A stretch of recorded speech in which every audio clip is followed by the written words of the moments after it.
Could Samsung's trifold phone end up being a letdown before it even hits the market? For years, fans have been eagerly waiting for Samsung's next big move in the foldable phone world. After the flips and the foldable book-style designs, the buzz has now turned to something even more exciting, a trifold. When Samsung teased this innovative design during the Galaxy S25 event, it looked like the company was about to push the limits of foldable technology. However, as early details start leaking out, some of the initial excitement is being tempered by unexpected drawbacks. One of the biggest points of concern is the charging speed. Imagine this, a phone that folds into 3 parts, offering a screen that stretches out to nearly tablet size when fully opened. With all the latest tech Samsung is known for, you'd think the charging speed would be equally impressive. But rumors are circulating that the trifold could still charge at just 25 watts. That's the same charging speed we've seen on earlier foldables like the Galaxy Z Fold 5, and it's being reported that the trifold is being tested with a charging rate around 23 to 24 watts, officially labeled as 25 watts. Now, for most regular smartphones, 25 watts might not seem too bad. But for a flagship device that promises groundbreaking technology, this feels a little underwhelming. The situation becomes even more puzzling when you consider that some of Samsung's more affordable phones, such as the Galaxy A56 and A36, already support faster charging speeds of 45 watts. Why then would Samsung hold back on this critical feature for its most advanced foldable model? One possible reason could be Samsung's cautious approach to battery management. Foldable devices come with their own set of challenges due to their complex designs, and there's always a concern about heat buildup and long-term battery health. By sticking with a slower charging speed, Samsung may be trying to avoid potential issues down the road. But for a device that's expected to be a significant step forward in foldable tech, this slow charging speed could feel like a step backward for some users. But charging isn't the only place where Samsung might be playing it safe. Another leak suggests that the trifold phone could forego the under-display camera, a feature that has been a signature element of recent foldable devices. Instead, Samsung might stick with a more traditional camera setup. While this is not a deal-breaker, it does raise questions about whether the trifold will offer the same level of innovation that people have come to expect from Samsung's foldable phones. On the bright side, there are still some exciting features to look forward to.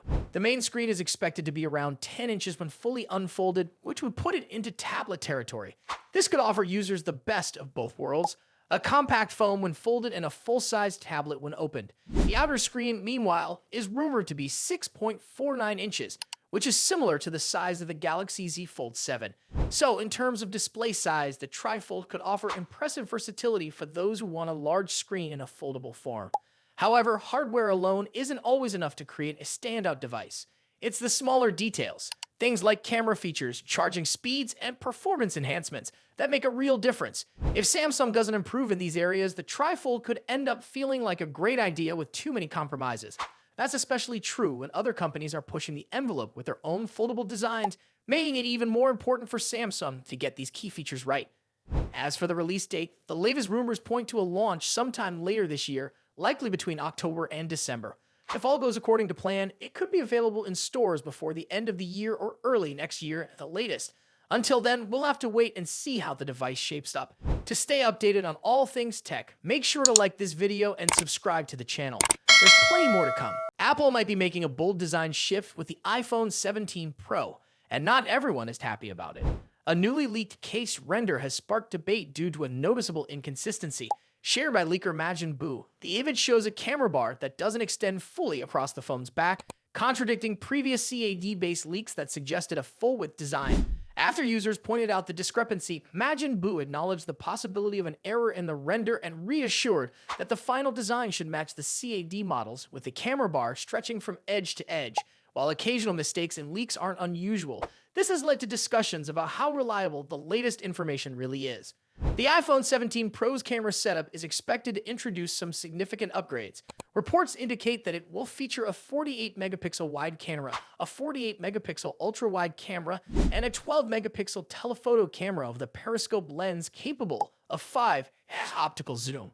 Along with these lenses, the camera bar is likely to house an LED flash, a microphone, and a vertically mounted LiDAR scanner. Even with this design change, Apple is expected to retain the triangular lens arrangement seen on previous Pro models. So while the layout may shift, the lens positioning should still feel familiar to iPhone users. Reactions to this design change have been mixed. Some users are already expressing disappointment, criticizing the camera bar's appearance and arguing that it looks too similar to Google's Pixel phones.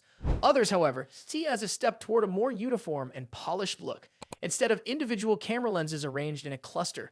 This design gives the back of the phone a more structured and balanced appearance. Whether this change is an improvement or not will depend on how users react when the device is officially unveiled.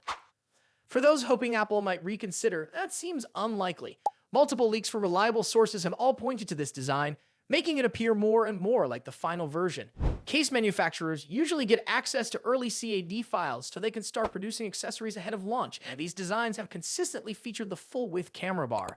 While some minor adjustments could still be made, the overall look of the device seems to be set. With the iPhone 17 series expected to launch in September, there's still time for new information to emerge. However, Apple's past design leaks have generally been accurate, especially when supported by CAD renders. The official announcement will confirm the final details, but everything we've seen so far suggests that Apple is committed to this new approach. As with any major design change, opinions will likely be divided. Some users might welcome the sleeker, more refined layout, while others could prefer the familiar look of past iPhone models. If Apple moves forward with this design, it will be interesting to see if users eventually embrace it. Many of the company's previous design changes were initially met with skepticism, but later became widely accepted. This could be another case where initial hesitation fades over time. Regardless of how people feel about it now, Apple's design choices often set trends, and it wouldn't be surprising if other smartphone brands take inspiration from this look in the future. What are your thoughts on this design? Do you like the full-width camera bar, or do you prefer Apple's traditional setup?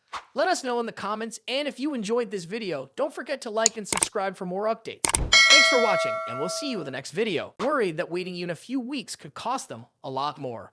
Apple seems to be very aware of the situation. Reports say that in the last week of March, they flew 5 cargo planes full of iPhones into the US from China and India. Why such a big move? Because a 34% tariff was scheduled to kick in on April 9th. By bringing in as many devices as possible before that date, Apple could avoid paying the new tax on those units. That means they can sell the phones at regular prices for now. This gives Apple a short-term solution. As long as they're selling from the current stock, prices will probably stay the same. But once that inventory runs out, the company will face tough decisions. That's why many experts believe the real changes are still coming. Apple might try to avoid price hikes by cutting down on how much it costs to make each iPhone. One possible way is by asking suppliers to reduce the prices of parts. If that works, it could help Apple keep iPhone prices steady in the US for a bit longer. But the challenge doesn't stop there. Starting April 9th, there's also a 26% tariff being applied to goods imported from India. Apple has been moving some of its production to India to avoid relying too much on China, but with this new tariff, even that option becomes more expensive. So Apple doesn't have many low-cost alternatives left. If you've been thinking about upgrading your iPhone, now might be a smart time to do it. Once this current stock runs out and new shipments start coming in under the new tariffs, prices could rise very quickly. We could see big changes in just a matter of days. Would you still be willing to pay full price for an iPhone if it went up by a few $100s? Or would that push you to consider switching to another brand? Let us know in the comments, and if you found this video useful, please hit the like button and subscribe to our channel. We'll keep bringing you updates on Apple smartphones and what these big changes could mean for you. Thanks for watching, and see you in the next one.